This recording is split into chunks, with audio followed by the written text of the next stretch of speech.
Ciao a tutti et benvenuti o bentornati nel mio canale. Aujourd'hui, on commence une nouvelle série concernant les pronoms relatifs en italien. I pronomi relativi. Dans ce premier cours, on va voir les pronoms che et qui. On va étudier leurs différents emplois et les équivalents français. Je vous donnerai des exemples et règles à retenir afin de les apprendre plus facilement. Comme d'habitude, prenez des notes, répétez à voix haute et cominciamo! Le pronom che peut remplacer des noms de personnes, d'animaux et d'objets. On l'emploie afin d'éviter une répétition. Le pronom che est invariable. Pas de pluriel, ni des masculins, ni des féminins. Che peut être une conjonction qui sert à relier deux phrases. Par exemple, dans la phrase « Ti prometto che verrò », je te promets que je viendrai. Ici, che est une conjonction de subordination qui introduit la proposition che verrò. Che verrò est un complément d'objet direct. Et maintenant, on va voir dans les détails che quand il est pronom relatif. On le traduit en français par qui quand il est pronom sujet et par che quand il est pronom complément objet. On va voir un exemple. Lorenzo mi ha regalato un libro che è molto interessante. Lorenzo m'a offert un livre qui est très intéressant. Che est un pronom parce qu'il remplace un nom. Il libro, le livre. Che est aussi dit pronom relatif parce qu'il met en relation deux phrases. Lorenzo mi ha regalato un libro. Lorenzo m'a offert un livre. Une phrase. Et il libro è molto interessante. Le livre est très intéressant. Et dans cette phrase, le pronom che est un pronom sujet que l'on traduit en français par qui. Un autre exemple, la ragazza che canta si chiama Alice. La fille qui chante s'appelle Alice. Che dans cette phrase remplace un nom sujet, la ragazza. Et c'est pour cette raison qu'en français, on le traduit par qui. La ragazza che canta si chiama Alice. La fille qui chante s'appelle Alice. On va voir d'autres exemples. Il cane che ho adottato è molto affettuoso. Le chien que j'ai adopté est très affectueux. Dans cette phrase, che est un pronom qui remplace un complément objet. Il cane et que l'on traduit en français par que. Et faites attention à la prononciation. Quand la lettre C est suivie de la lettre H, on a toujours le son que, comme dans le mot cahier. Que et non pas che. Alors, on a compris que le pronom che peut être sujet ou complément objet. Che est employé pour remplacer il, la quale, i, les quali, qui sont toujours précédés par un article défini et les seules combinaisons sont il quale, masculin singulier, lequel, la quale, féminin singulier, laquelle, i quali, masculin pluriel, lesquels, les quali, féminin pluriel, lesquels. Ces pronoms relatifs sont souvent employés dans des registres formels ou à l'écrit, mais on ne les entend pas à l'oral dans les langages courants.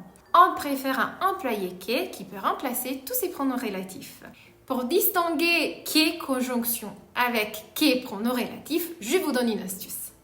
Si on peut remplacer que avec il quale, la quale, i quali ou les quali, alors il s'agit d'un pronom relatif. On va voir un exemple. Sono venuti a trovarmi i miei cugini che abitano in Norvegia. On va essayer de remplacer le pronom relatif che. Sono venuti a trovarmi i miei cugini, i quali abitano in Norvegia. Je choisis i quali parce qu'on se réfère à i cugini, les cousins, masculin pluriel, et la phrase est correcte. Alors, il s'agit de que, pronom relatif. Et maintenant, on continue à parler des différentes fonctions du pronom que. Que peut être aussi un adjectif interrogatif. Par exemple, dans la question « Che frutta ti piace ?» Quel fruit aimes-tu? Que peut être aussi un adjectif exclamatif. Par exemple « Che città magnifica ?» Quelle ville magnifique! Mais il peut être aussi un pronom interrogatif. Par exemple « Dimmi che vorresti mangiare ?» Dis-moi ce que tu voudrais manger. Ou un pronom exclamatif. Par exemple, Che meraviglia! Quelle merveille! Mais comment traduire ce qui et ce que? Faites attention. Ce que, complément d'objet direct, peut être traduit par quello che, ciò che, jamais par que tout seul. Par exemple, quello che dico è la verità ou ciò che dico è la verità. Ce que je dis, c'est la vérité. Ciò che est un registre un peu plus soutenu. Ou encore, quello che vorrei è partire in vacanza. Ou ciò che vorrei è partire in vacanza. Ce que je voudrais, c'est partir en vacances. Ou encore, la pizza, c'est ce que je veux manger. Mais faites attention, ne dites pas la pizza è che voglio mangiare. C'est une erreur que j'entends très souvent. La pizza è quello che voglio mangiare ou la pizza è ciò che voglio mangiare. Ce qui, sujet d'une phrase, peut être traduit par quello che ou la cosa che. On va voir une autre phrase. Ce qui mi plaît, c'est ton sourire. On pourra dire en italien ciò che mi piace è il tuo sorriso ou quello che mi piace è il tuo sorriso. On a vu au début de la vidéo que le pronom che a aussi la fonction de pronom interrogatif. Par exemple, dimmi che cosa vorresti mangiare ou dimmi quello che vorresti mangiare. Dis-moi ce que tu voudrais manger. Et dans une question, qu'est-ce que c'est traduit par che cosa? Par exemple, qu'est-ce que vous faites? Che fate? Ou che cosa fate? Voyons les fonctions du pronom qui. Qui est un pronom interrogatif qui se traduit en français par qui. Par exemple, chi ha parlato, qui a parlé, chi ha scritto questo romanzo, qui a écrit ce roman. Qui peut être aussi un pronom démonstratif relatif. Par exemple, ringrazio chi è venuto, que l'on peut traduire en français je remercie ceux qui sont venus.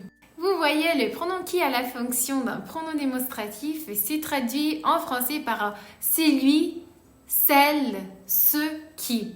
Et il est toujours suivi d'un verbe au singulier. Faites attention. Il se trouve dans des proverbes comme par exemple chi cerca, trova. Qui cherche, trouve. Ou chi tace, acconsente. Qui ne dit mot, consent. Qui est donc employé à la place des pronoms démonstratifs colui che, celui qui, colei che, celle qui, et coloro che, ceux qui, celles qui. Vous entendrez plus souvent le pronom qui à la place des autres pronoms démonstratifs dans les langages courants, mais vous pouvez les employer, c'est un registre un peu plus soutenu. On va voir des exemples. Chi non ha capito, alzi la mano. Celui qui n'a pas compris, lève sa main. Ou coloro che non hanno capito, alzino la mano. Ceux qui n'ont pas compris, lèvent leurs mains. On va voir un autre exemple. Chi desidera andare al museo deve prenotare il biglietto online. Ceux qui souhaitent aller au musée doivent réserver les billets en ligne. Mais dans un registre plus soutenu, on peut dire aussi coloro che desiderano andare al museo devono prenotare il biglietto online. Et voilà, c'est fait, ecco fatto. J'espère que cette vidéo vous sera utile. Lors de la prochaine leçon, on continuera à parler des pronoms relatifs en italien. N'oubliez pas de vous abonner à ma chaîne pour rester toujours au courant de mes prochaines vidéos. Pour aujourd'hui, c'est tout. Ci vediamo la settimana prossima con una nuova lezione di italiano. Ciao a tutti e grazie! Et si vous ne l'avez pas encore fait, vous pouvez télécharger mon petit e-book gratuit qui rassemble plus de 100 mots et phrases indispensables en italien sur mon site l'italienavecsilvia.com où vous pouvez cliquer ici. Vous trouverez également les liens de téléchargement dans la description.